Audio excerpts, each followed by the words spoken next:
اگر فرزند شما با تشویق زندگی کند می آموزد که قدردانی کند. اگر با بردباری زندگی کند می آموزد که صبور باشد.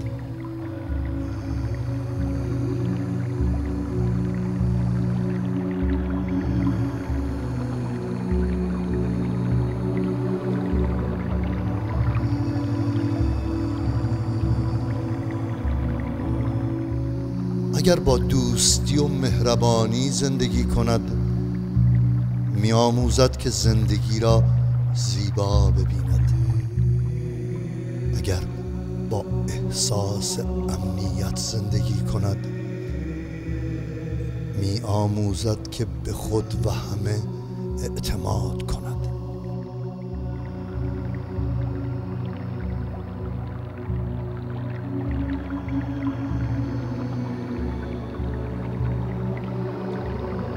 اگر با صداقت و انصاف زندگی کند می آموزد که راستگو و درست کار باشد. اگر با تعاون و تعامل زندگی کند می آموزد که همکاری داشته باشد.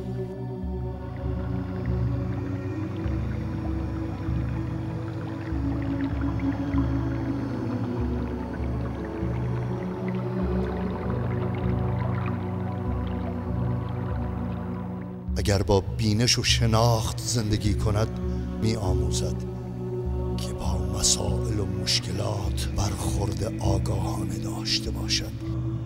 اگر با عشق بدون قید و شرط زندگی کند می آموزد که عشق بورزد. اگر با آگاهی به توانایی‌هایش زندگی کند می آموزد که در زندگی هدف داشته باشد. اگر با شرمندگی زندگی کند می آموزد که احساس گناه کند.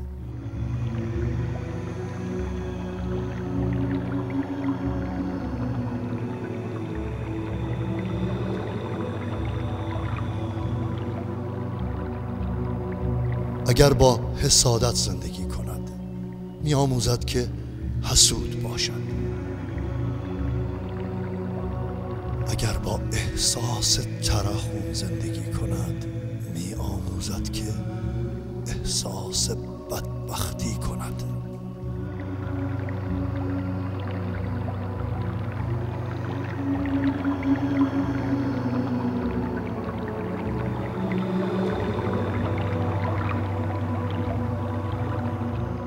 اگر با ترس زندگی کند می آموزد که بهراسد. اگر با عناد و دشمنی زندگی کند می آموزد که ستیزجو باشد.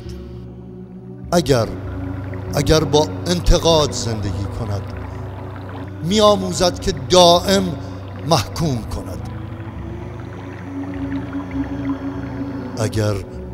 اگر شما با آرامش زندگی کنید فرزند شما می آموزد که بدون اضطراب زندگی کند.